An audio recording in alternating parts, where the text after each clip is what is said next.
어제는 이제 11절부터 12절에 우리 인간은 나그네와 행인 같은 인간이다. 그래서 잠시 머물다가 가는 것이 우리 인간이다. 그러니까 우리가 이 땅에 살면서 우리의 선한 일을 이방인들이 보고 우리가 예수 믿으라고 권고하는 날 그들이 예수 믿고 하나님께 큰 영광을 돌릴 수 있도록 하게 하라. 그런 말씀을 하셨습니다. 이렇게 인생을 살면 100배나 되는 복을 마가복음 10장에서 주님이 약속을 했죠. 100배 되는 복을 주겠다고 그랬습니다. 자, 오늘 13절부터는 우리 국민의 의무에 대한 얘기를 합니다. 어느 나라든지 백성들이 있고 또 어느 나라에든지 우리 그리스도인들이 살고 있죠. 그 나라 백성은 그 국가에 대한 의무를 잘해라, 그 얘기입니다. 국가가 없는 백성은 이건 어디든 사람 대접 못 받습니다. 집 없는 소름도 힘들듯이 나라 없는 소름은 말도 못하게 심각합니다. 어떤 위기에 처하면 받아주지도 않아요. 그러면 다 죽는 거죠. 자, 하나님이 여기 보세요. 13절에 인간에 세운 모든 제도를 주를 위하여 순복하고 또는 위에 있는 왕이나 혹은 악행하는 자를 징벌하고 선행을 하는 자를 포장하기 위하여 그의 보낸 방백에게 순복해라. 그럽니다. 위에 있는 왕에게 순복해라. 먼저 쉽게 말하면 왕한테 순종하란 말은 이때 당시에는 대통령이라는 게 없었죠. 다 왕이었지. 나라마다 2000년 전이니까 그때는 대통령 제도가 없었죠. 다 왕이었으니까.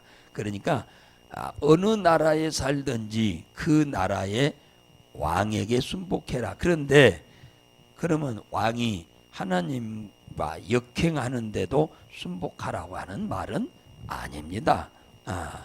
오늘 14절에 보면은 악을 행하는 자에게는 징벌을 내리고 선을 행하는 자에게는 보장하는 사람에게 순복하라, 그 말이에요. 그러니까 뭐요? 진리를 쫓아 사는 사람입니다. 하나님 보시기에 아름답게 나라를 다스려가는 왕에게 순복하라고 하는 거지, 이 나라를 공산화 시키려고 하는 왕한테 순종하라, 예를 들면 그런 말은 아니지요. 하나님의 법을 어기면서 우상을 숭배하라 하는 이런 일에 순종하는 말도 아닙니다. 그러니까 하나님의 법을 지켜 행하고 왕이, 그래서 악한 자에게는 벌을 내리고 선을 행하는 자들에게는 상을 내리는 그런 왕한테 순복하라, 그 말이에요. 이해가 되죠? 이건 당연히 해야죠. 그리스도인이 앞장서서. 세상 사람들은 그러지 않는다 할지라도 우리 그리스도인들은 앞장서서 순종을 해야 돼요. 악한 왕한테 순종하면 안 됩니다. 악한 대통령한테 순종하면 안 되는 거죠.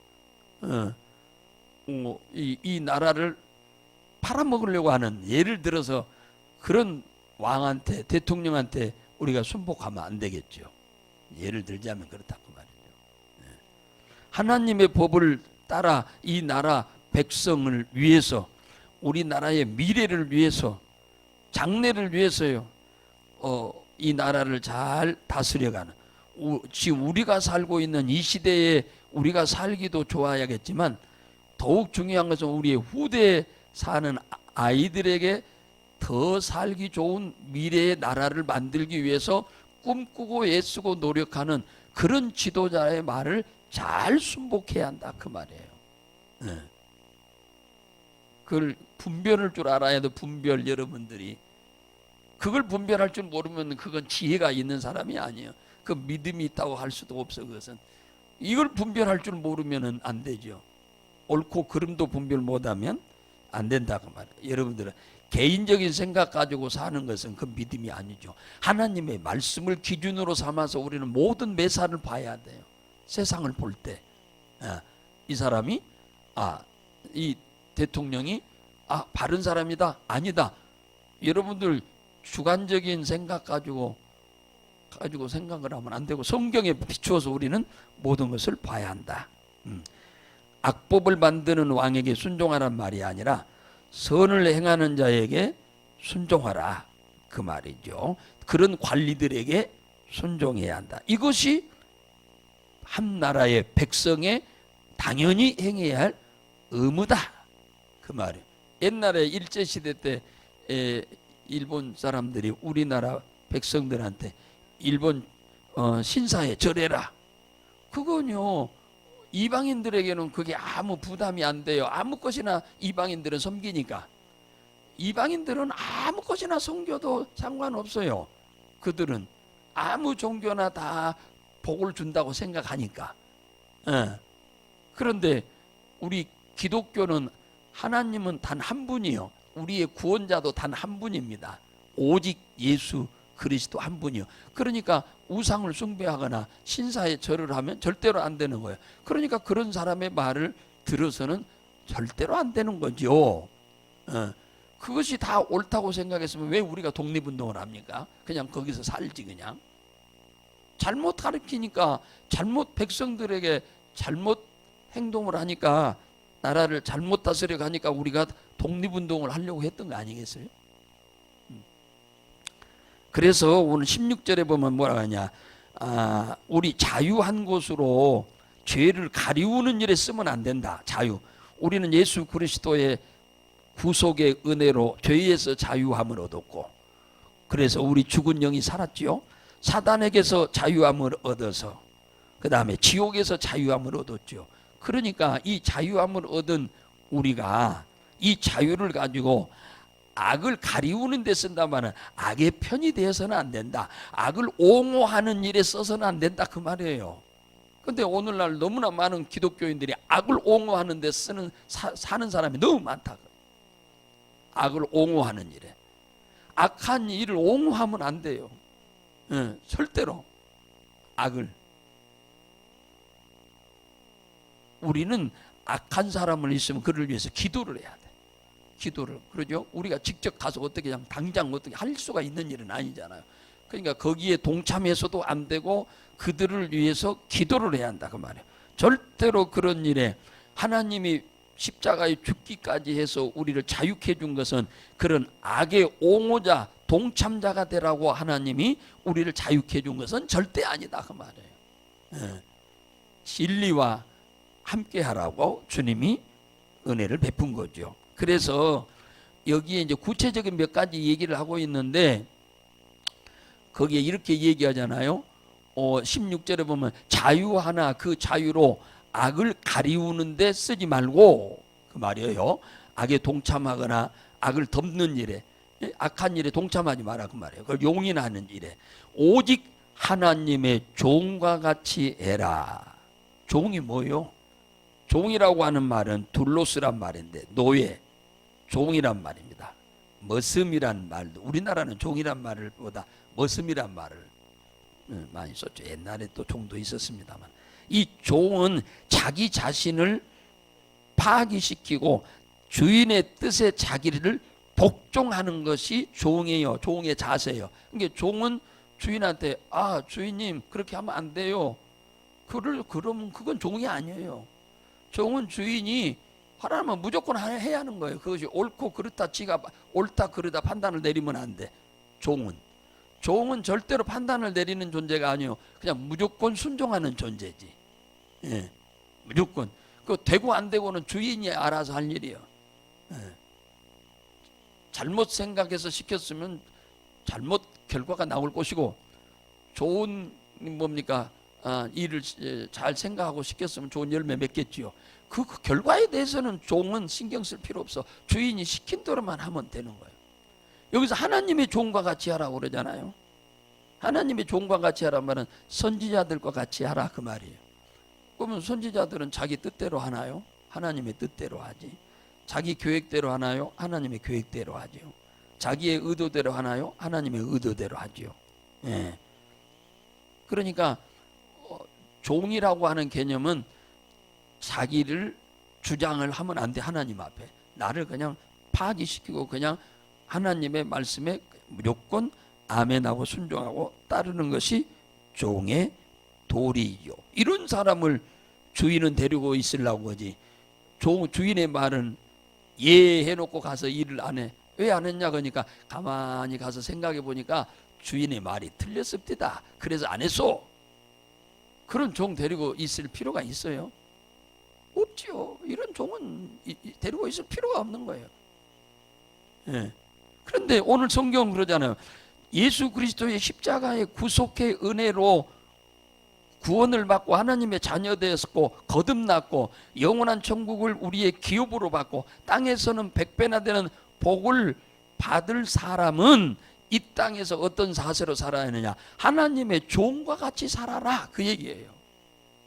그런데 우리는 하나님의 종과 같이 사는 게 아니라 내가 주인 돼서 하나님을 부려먹으려고 하는 그런 생각을 갖고 하나님을 막 훈계하며 다스리려고 하는 그런 식의 신앙생활을 하는 경향도 다분하다, 그 말이에요. 종은요, 주인이 부르면은 예, 무조건 예 하는 거예요. 어디 좀 갔다 와라, 예. 갔다 왔으면 어떻게 됐냐, 예, 이렇게 했습니다. 그래, 가서 쉬어라, 예. 종은 그런 자세로 사는 거예요. 하나님의 말씀대로 종과 같이 살라는 말은 그렇게 살면 하나님은 복을 주시기 때문에 그런 거예요. 예.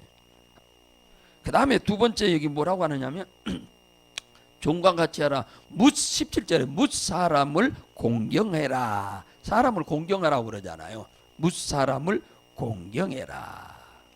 공경이라고 하는 말은 존경하라고 하는 의미와 같죠. 존경한다는 말보다 더 높은 의미예요. 공경하라는 말. 예. 사람이 사람에게 해야 할 공경 중에, 존경 중에 가장 으뜸이 부모를 공경하는 일입니다. 존경하는 일이에요. 공경, 존경. 이것은 사람의 도리로서 가장 첫 번째 해야 할 일이에요. 그래서 10계명 중에 1계명부터 4계명은 하나님 사랑하라는 법이고 5계명부터 10계명까지는 사람을 사랑하라고 하는 거예요. 그 중에서 첫 번째가 부모를 공경하는 일입니다. 부모한테도 공경 못하면서 하나님 잘생긴다? 그건 거짓말이에요. 나를 낳아주고 길러주고 여기까지 있게 희생하신 내 부모를 공경하지 못하면서 무슨 하나님을 공경한다고 그래? 그건 새빨간 거짓말이지. 안 그래요? 그건 거짓말이에요.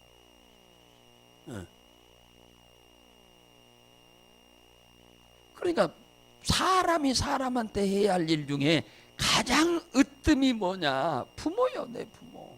부모 때문에 내가 이 땅에 태어났잖아요. 부모 없으면 태어났겠어요? 태어나기만 하면 다 되나요? 얼마나 많은 그분들이 희생하고 헌신해서 기쁨으로 우리를 잘 섬겨주었기에 우리가 여기까지 장성한 거잖아요. 부모들이 우리 안 섬겨줬으면 오늘 있을 수 없죠. 그래서 교회 안에서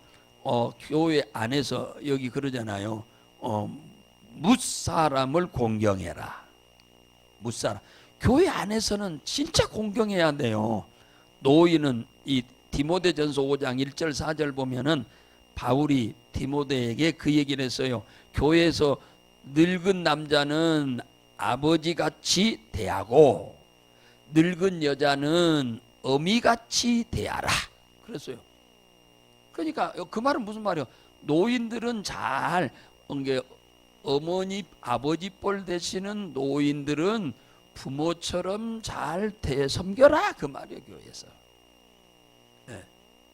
그 노인들한테 뭘 가르치려고 하면 안 되죠. 노인들한테. 네? 자녀들이, 젊은 사람들이, 그죠? 젊은이는 여기 그러잖아요. 형제들은 누구같이? 형제는 사랑해라 그러잖아요. 사랑해라 그 말이에요. 그 다음에 젊은이들은, 아이들은 자녀같이 잘 대해라 그거죠.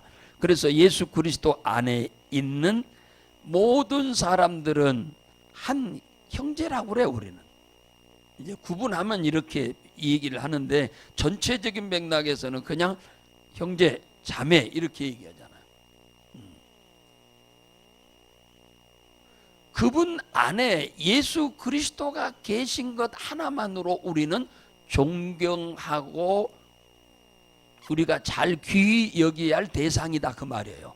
그분 안에, 내 안에 계신 예수 그리스도와 똑같은, 그분들 안에도 똑같은 예수 그리스도가 계시기 때문에 그들이 우리 서로 존경을 해야 할 대상이고 존경을 받아야 할 대상이다 그 말이에요. 사랑을 받아야 할 대상이고 사랑을 해야 할 대상이다 그 말이에요.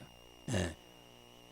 그들에게 계시는 예수 그리스도나 우리에게 계시는 그리스도나 같은 분이기 때문에 그렇죠. 그래서 마태복음 25장에 보면 양과 염소의 비유에서 어린 소자에게 행한 것이 곧 내게 행한 거다. 주님이 그러잖아요. 그러니까 교회 안에서 사람을 차별하면 절대 안 됩니다. 우리 주님이 우리를 차별하지 않았기에 우리가 지금 예수 믿는 거예요. 우리를 사람처럼 예수님도 차별했다면 우리가 어떻게 해서 구원받겠어요? 얼마나 허물이 많은데, 부족한 게 많은데, 안 그래요? 하나님이 우리 외모를 안 봤기 때문에 우리가 구원받은 거예요. 우리 삶 속에서 주님이 우리에게 복을 주시는 거죠. 절대로 우리는 차별하면 안 됩니다. 우리는 무조건 서로 공경하고, 노인들은, 연세가 드신 분들은 존경하고 또 형제들은 사랑하고 다 그래라 그 말이에요. 그리고 또 하나 뭐라고 하느냐면 하나님을 두려워하며, 이 하나님을 두려워한단 말은 무슨 말이냐? 하나님을 공경해라 그 말이에요.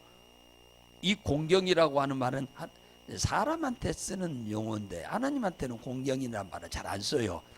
경애라는 말을 씁니다. 경애.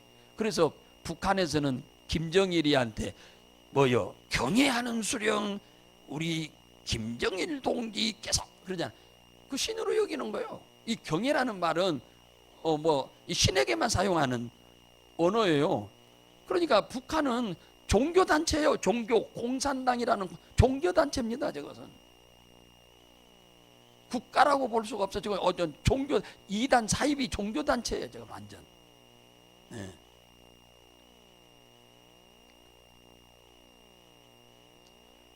그래서 하나님을 두려워하라는 말은 경외라는 말을 쓴 거예요. 경외. 구약 성경에는 전부 하나님을 경외라는 말을 쓰잖아요. 아브라함에게도 하나님이 네가 나를 경외하는 줄을 이제야 알았도다 그잖아요. 시편은 참 아주 그냥 매 장마다 경외 아주 경외로 아주 그냥 홍수를 이루지요. 시편은 특히 이 경외라는 뜻은 무슨 말이냐? 하나님을 우선순위로 여긴다 그 말이야. 내 삶에 항상 우선순위를 여긴다 그 말이에요. 할 일 없으면 교회 오고, 어디 누가 오라는 데 없으면 교회 오고, 어디 가자는 데 없으면 교회 오고. 그건 하나님을 경외하는 신앙이 아니에요. 그래서 누가 오라게도 안 가고 와야 이게 경외하는 신앙이에요. 우선순위에 두는 신앙인 거죠. 누가 어디 가자게도 안 가고 오는 거지. 그게 신앙인 거지. 갈 일 있으면 가버리고 갈 일 없으면 오고. 그러면 그건 경외하는 신앙은 못 되는 거죠. 성경은 전부가 경외입니다. 하나님을 경외하는 자에게 하나님이 복 준다. 그가 손으로 하는 모든 일에 복을 준다. 그렇게 성경은 얘기합니다. 그 다음에 왕을 존경하라는 말이 있습니다. 왕을 거기 왕을 공경하라 그러죠. 왕을 공경하라 그 얘기를 하잖아요. 공경하라 헬라어로 티마오란 말인데 이 티마오라고 하는 말은 존경한다 그런 뜻이에요. 존경한다.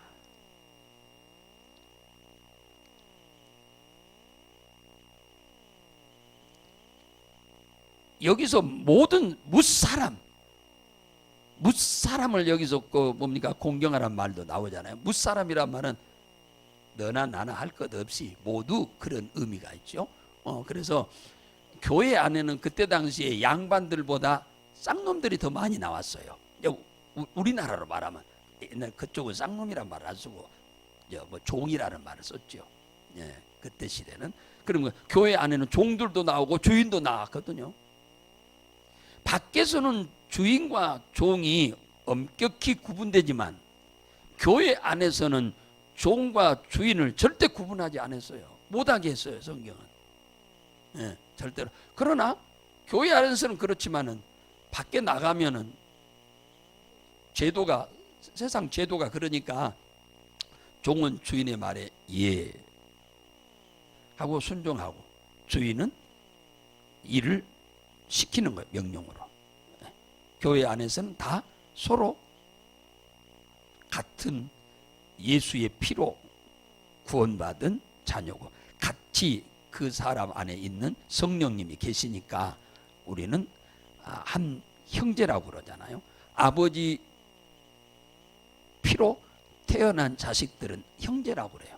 예수 그리스도의 피로 거듭나서 하나님의 자녀 됐으니까 그래서 한 형제라고 그러는 겁니다, 교회 안에서. 그래서 뭐 세상 사람들이야, 세상은 원래 그러는 세상이니까 옛날 애적부터. 그리스도 안에서, 교회 안에서는 우리는 절대로 우리는 어른이든 요즘은 나이 든 어른들을 무시하잖아요. 세상은 무시해. 그러면 안 되죠. 세상은 젊은 애들이 세상은 무시해. 나이 든 어른들을 하찮게 여겨, 무시하고 멸시하고 우리야. 그러나 교회에서는 절대로 그래서는 안 된다는 거죠. 공경의 대상이 한다. 존경, 공경까지 참, 이 공경은 다 물질까지 다 섬기는 걸 말하는데 그것까지는 못한다 하더라도 존경하고 따르는 것은 있어야 하지 않겠어요? 어른들은 가르치려고 보다는. 그리고 아이들은 내 자녀들처럼 잘 사랑하고 좀 잘못하고 있으면 좀 기도도 해주고 잘 이렇게 훈계도 해줘서 교회가 따뜻한 교회. 누구든지 교회 오면 세상에서는 종과 주인의 사이로 사니까 상처가 많겠지만은 교회 안 오면은 서로 잘 보듬어주는 그런 공동체가 되어서 우리가 복을 몽땅 받고 나라에는 충성, 하나님께는 영광, 우리는 복을 받는 성도들 되시기 바랍니다.